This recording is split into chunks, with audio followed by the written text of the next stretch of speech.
Multinomial theorem पर based एक question practice करने वाले हैं। यहाँ पर देखना परम्यूटेशन कॉम्बिनेशन का क्वेश्चन है। इधर देखना correct if a dice is rolled 5 times then find the number of ways of getting sum equal to 14। कोई डाइस है जिसको क्या कर रहे हैं 5 टाइम्स जो है टॉस कर रहे हैं। जैसे ये हमारी क्या है डाइस है, ठीक है। अब डाइस है यार, तो अगर आप उसे एक बार टॉस करोगे या 2 बार टॉस करोगे या जो जब जितनी बार करे उतनी बार टॉस करो, लेकिन उनमें जो आउटकम्स आने वाले हैं वो क्या है, वो 1 से लेकर 6 तक कोई भी नंबर हो सकता है। ठीक, 1 से लेकर 6 तक कोई भी नंबर हो सकते हैं। ओके, तो कह रहे हैं एक डाइस है जिसको 5 टाइम्स क्या कर रहे हैं, रोल्ड कर रहे हैं, आई मीन टॉस कर रहे हैं, ठीक है। अब पूछ रहे हैं हमसे, क्या पूछ रहे हैं, कह रहे हैं find the number of ways of getting sum equal to 14। Okay, अब आप लोग बताओ, आपके पास जो डाइस दी गई है आप उसे टॉस करोगे, या तो 1 आएगा, या तो 2 आएगा, या तो 3 आएगा, या तो 4, 5, 6, इनमें से कोई एक डिजिट आ सकता है। मान लो हमने जब फर्स्ट टाइम टॉस किया, कोई ए जो है, ए मीन्स हम वेरिएबल मानकर चल रहे हैं, 1 से लेकर 6 में से कोई एक डिजिट आ सकता है। दूसरी बार की बी आ गया, सपोज करो तीसरी बार की सी आ गया, चौथी बार की डी आ गया, 5वीं बार की ई आ गया, ठीक है। आपको पता है डियर कि ये जो हमारे वेरिएबल्स हैं ए बी सी डी ई, इनकी जो वैल्यू होती है, यानी कि ए जो है 1 से लेकर 6 में से कोई भी एक नंबर हो सकता है, बी हमारा 1 से लेकर 6 में से कोई एक नंबर हो सकता है, सी भी उसी तरीके से 1 से लेकर 6 में से कोई भी एक डिजिट पॉसिबल हो सकता है, डी भी हमारा उसी तरीके से चलने वाला 1 से लेकर 6 तक। वैसे ही हमारा ई होता है 1 से लेकर 6 तक। मल्टीनोमियल थ्योरम कहता क्या है, ये कहता है कि जो भी आप एक्सपेरिमेंट कर रहे हैं उसमें जो आप वेरिएबल मान रहे हैं, जो आप रैंडम वेरिएबल मान रहे हैं, रैंडम वेरिएबल मतलब कोई हम लोग एक यक्स वगैरह मान लेंगे, आपके ऊपर है आप जो भी लेटर यूज करना चाहें, उसके पावर में, ठीक है, उसके पावर में इस डिजिट की, इस जो ये जो एक्सपेरिमेंट के बाद ये नंबर आ रहा है, इसकी हर एक पॉसिबिलिटी को लिखिए। क्या कह रहे हैं समझना इधर। सपोज करो आप जो है डाइस को रोल किए, A B C D E आया, I mean A plus B plus C plus D plus E आया। वो कह रहे हैं भाई साहब कि इनका सम क्या होना चाहिए, 14 होना चाहिए, ठीक है। कह रहे हैं कि if a dice is rolled 5 times then find the number of ways of getting sum equal to 14। Means ये जो ए बी सी डी ई आ रहे हैं इनका सम 14 ही होना चाहिए। ऐसे कितने तरीके से पॉसिबिलिटी है, आई मीन कितने ए बी सी डी के ऐसे वैल्यू पॉसिबल हैं कि जो हम 5 टाइम्स डाइस को रोल कर रहे हैं तो उनके जो 5 कॉम्बिनेशन आ रहे हैं उसका सम क्या होगा, 14 होना चाहिए, ठीक है। तो हम क्या करेंगे इसमें, ध्यान देना, इसमें डियर हम अपने वेरिएबल के, ये जो वेरिएबल है, सॉरी मल्टीनोमियल थ्योरम में जो हम रैंडम वेरिएबल मानते हैं, सपोज करो अगर हमने x मान लिया, ठीक है, तो a की क्या क्या आने की पॉसिबिलिटी है, सबको जो है इस x के पावर पे लिखेंगे। तो भाई a हमारा मान लो हमने डाइस रोल्ड किया, ठीक है, अच्छी बात है, हो सकता है 0 आए, 0 तो आएगा नहीं, सॉरी 0 तो आएगा नहीं, डाइस के 1 से लेकर 6 तक नंबर जो है लिखे रहते हैं, तो 0 तो आने की कोई पॉसिबिलिटी ही नहीं है। तो क्या आ सकता है, क्या सकता है, वो 1 से लेकर 6 में से कोई भी डिजिट आ सकता है। हम क्या करेंगे, इस रैंडम वेरिएबल के पावर में वो हर एक पॉसिबल वैल्यू को जो है आई मीन रेज करेंगे और प्लस करके लिखते चले जाएंगे। यानी कि a की वैल्यू 1 भी हो सकती है, 2 भी हो सकती है, 3 भी हो सकती है, 4 भी हो सकती है, और 5 भी हो सकती है माय डियर, और 6 भी हो सकती है। ओके, इस तरीके से हमारे b का भी पॉसिबिलिटी बनेगा, मीन्स और मल्टीप्लाई करते चले जाएंगे। b की भी पॉसिबिलिटी क्या होगी, b की भी वैल्यू आइदर 1 हो सकती है या तो 2 आ सकता है। ये जो वैल्यू पॉसिबल वैल्यू है माय डियर, उसी को हम क्या करते हैं, पावर्स में लिखते हैं। यही हमारे मल्टीनोमियल थ्योरम का कॉन्सेप्ट है, ठीक है। ऐसे ही b की वैल्यू क्या पॉसिबिलिटी हो सकता है, 3 आ जाए, हो सकता है 4 आ जाए, हो सकता है 5 आ जाए, हो सकता है 6 आ जाए। ओके, सो ऑन, इस तरीके से सी की भी, डी की भी, ई की भी। ओके, तो यहाँ आप मल्टीप्लाई में लिख लेना, आई मीन मैं यहाँ लिख रहा हूँ x to the power 1, x to the power 2, x to the power 3 plus x to the power 4, x to the power 5 ऐसे ही x to the power 1, x to the power 2, x to the power 3, x to the power 4 plus x to the power 5। अब last में देखिए ए का possibility है, B का, ये सी का, ये डी का, ओके। ई और बचा है तो उसको भी यहां अगर आप मल्टीप्लाइड फॉर्म में लिख लो, x to the power 1, x to the power 2, x to the power 3 plus x to the power 4, x to the power 5। ये था हमारा स्टेप फर्स्ट। क्या क्या किए हम एक बार फिर से समराइज करते हैं। सपोज करो हमारे पास जो डाइस दिया गया हम उसे टॉस किए, ठीक है भाई। डाइस है तो 1 से लेकर 6 तक कोई एक डिजिट आ सकते हैं, ओके। 5 बार आप एक्सपेरिमेंट कर रहे हो, 5 टाइम्स कर रहे हो तो हो सकता है ए की वैल्यू जो ए पहली बार आप टास्क किए ए आया, ए की पॉसिबिलिटी यार 1 से 6 कोई भी एक डिजिट हो सकता है, ऐसे बी की भी, ऐसे सी की भी, ठीक है। अब हम जो है ए की क्या क्या पॉसिबिलिटी थी उसको रैंडम वेरिएबल एक्स के पावर में लिखकर सबको ऐड कर दिए। अब ए की क्या वैल्यू आएगी या नहीं आएगी, वो इस बी की क्या आएगी या नहीं आएगी उस पर डिपेंड नहीं कर रहा है, यानी ये एक्सपेरिमेंट इससे क्या है, इंडिपेंडेंट है। इसीलिए हम यहां पर मल्टीप्लीकेशन का यूज करते चले जा रहे हैं, ठीक है। माय डियर, आपको यहां पर दिख रहा होगा कि ये जो हमारा एक्सप्रेशन दिया गया है, दिस इज ज्योमेट्रिक प्रोग्रेशन। क्या है, ज्योमेट्रिक प्रोग्रेशन है। नंबर ऑफ टर्म कितने हैं मेरे भाई, 6 जो है इसमें टर्म है। आप इस तरीके से आपको कितने टर्म दिखाई दे रहे हैं, 1 2 3 5 टाइम्स आप एक्सपेरिमेंट किए हैं तो टोटल आपका आ गया x to the power 1, x to the power 2 plus x to the power 3 plus x to the power 4 plus x to the power 5, ठीक है। 2 टू द पावर 5, सॉरी यहाँ आप और एक लिखिए ना, एक पॉसिबिलिटी और यार 6 भी आएगा। यहाँ जहाँ 5 है ना, यहाँ आप लोग x टू द पावर 6 भी लिखें, ओके, नहीं तो मिस्टेक हो जाएगा क्योंकि हमें हर एक पॉसिबिलिटी को लिखना है, ओके। यहाँ पर आप और एक्स्ट्रा ऐड करें, okay, that's right, here one of the mistakes is clear, I finish the, okay. यहाँ पर ये हो गया टोटल टू द पावर 5। अब ये जीटी है, आप इसका कॉमन रेशियो निकालेंगे, किन्हीं भी दो टर्म को ले लीजिए, दूसरे में फर्स्ट से डिवाइड करिए, उसका कॉमन रेशियो आ जाएगा, ठीक है। तो फर्स्ट टर्म हमारा क्या है, x है, ओके। सेकंड टर्म क्या है, ये है, इसमें डिवाइड करेंगे, कॉमन रेशियो आ जाएगा 1 minus x to the power, कितने टर्म है, 6 है, 6 upon 1 minus x, okay, 2 to the power 5। अब ये हमारा क्या आ गया, जीपी आ गया, ठीक है। ये हो गया x to the power 5, 1 minus x to the power 6, 2 to the power 5 upon नीचे वाले को भी अगर हम ऊपर लेकर आए 1 minus x to the power minus 5, okay. अब माय डियर फ्रेंड, हम लोग करते क्या है कि जो बाइनोमियल थ्योरम, सॉरी बाइनोमियल करें, मल्टीनोमियल थ्योरम का यूज करते हैं, तो वहां पर जो ये एक्सप्रेशन आता है, हम अपने total number of veg find करने के लिए क्या करते हैं, किसमें जो है जो भी हमसे वैल्यू पूछे रहते हैं उसको क्या करते हैं, उसका मींस उसे x power means x power में चढ़ाकर उसके कोएफिशिएंट को फाइंड करते हैं, ठीक है। आई मीन यहां पर देखो मैं क्या लिख रहा हूं, total number of veg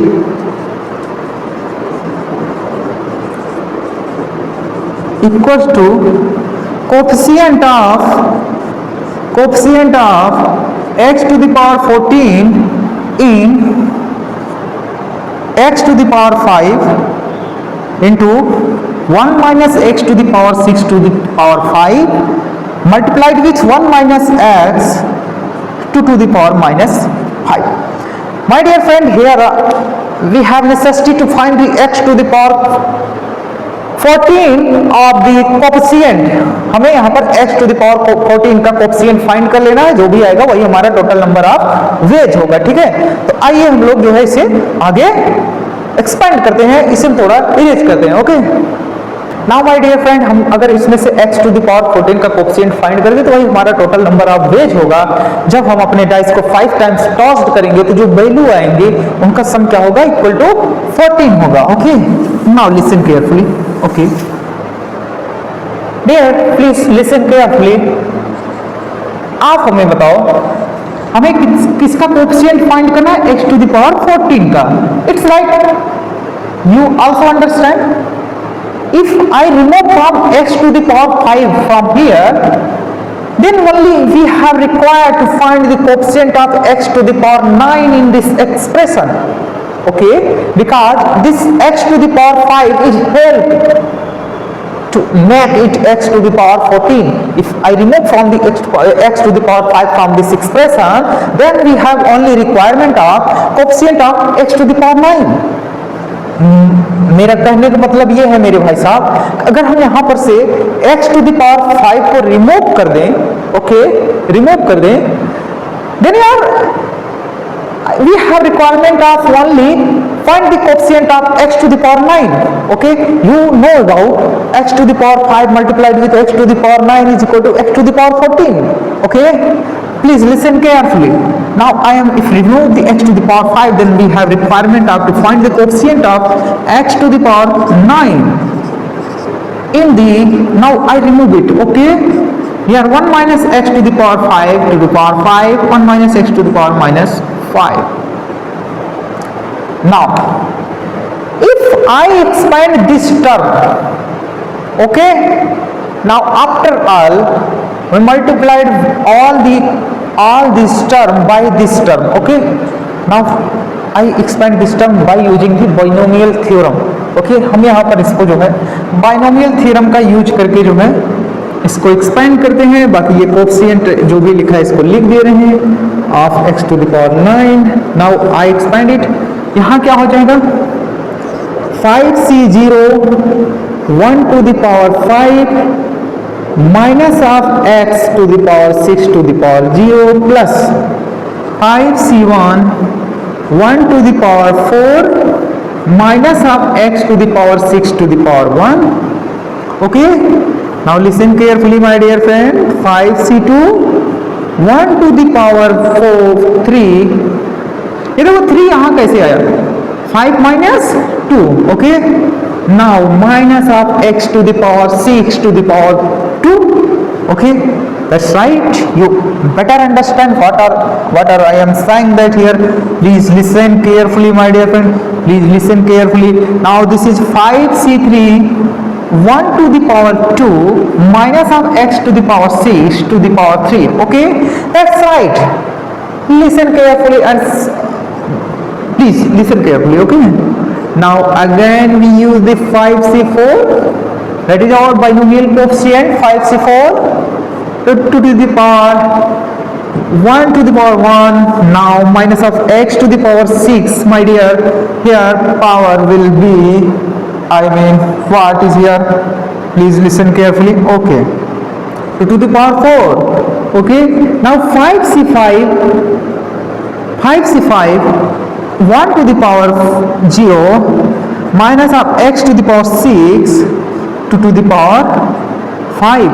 Okay, now my dear friend, if you listen carefully, then you see one of the thing, that is we have requirement of power coefficient of x to the power 9 only. We have requirement of coefficient of x to the power 9 only.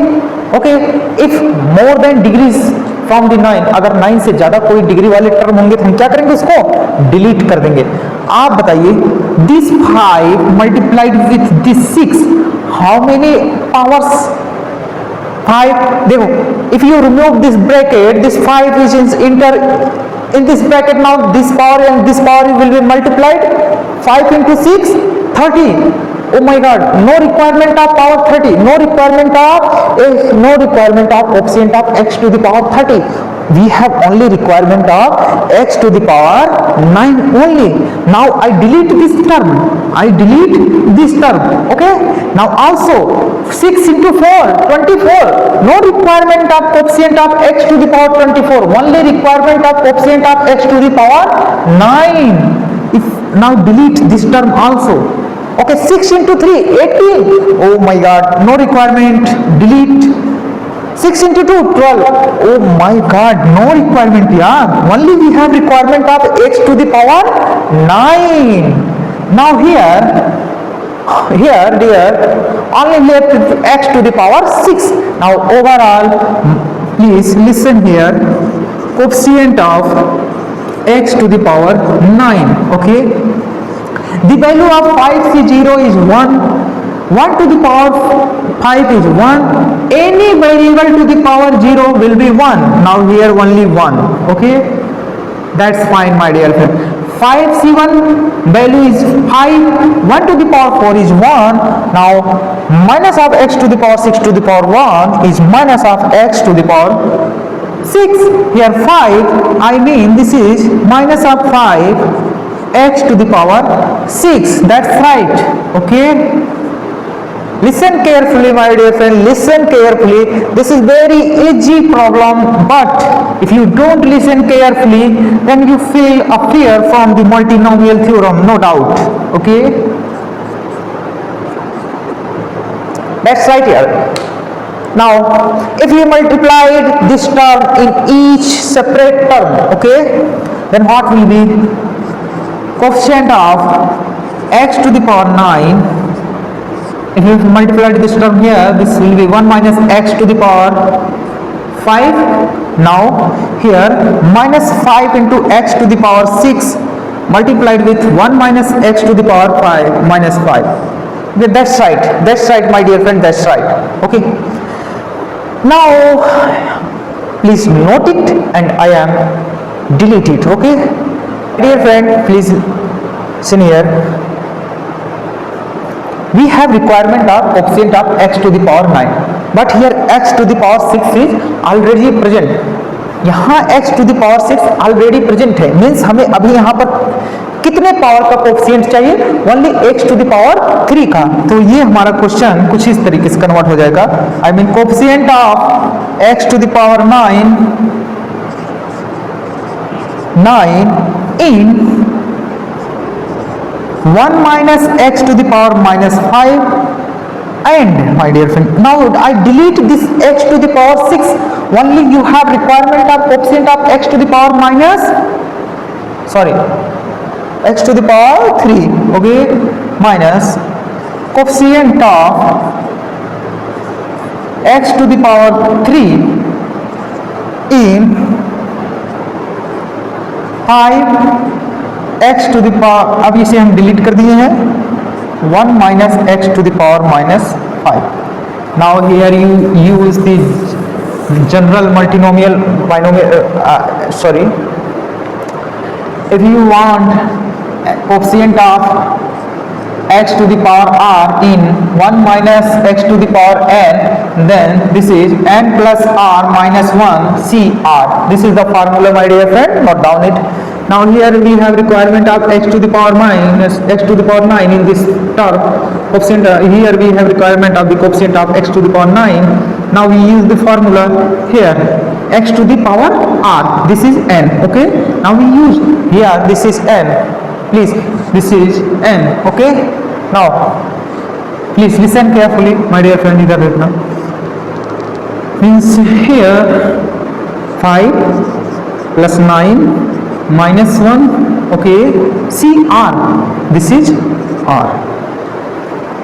आगे minus 5 times, इसमें हमें x to the power 3 के coefficient की requirement है, यानी कि हमें कितना चाहिए? r की वैल्यू कितनी यहाँ है? 3 है. ठीक है, यानी कि ये हो गया n 5 r 3 minus 1 c r. इसे सॉल्व कर लेते हैं, हमारा आंसर आ जाएगा 9 5 कितना हो गया? 14. 1 माइनस करेंगे 13 c9 माइनस ये 5 multiplied with 5 plus 3 8 means 1 subtract करेंगे, कितना आ जाएगा? 7 c3. My dear friend, now is solve it. 13 c9 means 13 c4 लिख सकते हैं. कैसे, कौन सा फार्मूला यूज करें यहाँ पर? N C r equal to क्या होता है? N C n minus r. ठीक है, हम लोग यहाँ इसी का यूज करने वाले हैं, यानी ये हो गया 13 c4 minus 5 multiplied with 7 c3. Now if you open this will be 13 into 12 into 11 into 10 upon 4 into 3 into 2 into 1 minus 5, that's all. 7 into 6 into 5 upon 3 into 2 into 1. My dear friend, simplify it. 4 into 3 12 cancel out, 2 into 2 5 is 10. Now this is 13 143 into 5 15 शायद इतना होगा, आप लोग इसे calculate कर लेना, ठीक है। 5 this 6 cancel 35। Okay now 5 5 25 5 15 2 17 175 5 0 here 4 6 5। Okay this is our answer. Total इतने वेज होंगे, ठीक है, इतने ways. This is our answer, this is ways. Please I request you from all of you, please this portion calculate carefully, okay? No doubt here will be silly mistake, no doubt, but all of these if you understand, that is the very most important topic, I mean multinomial theorem. Okay, thank you guys, I will meet in the next day. Thank you.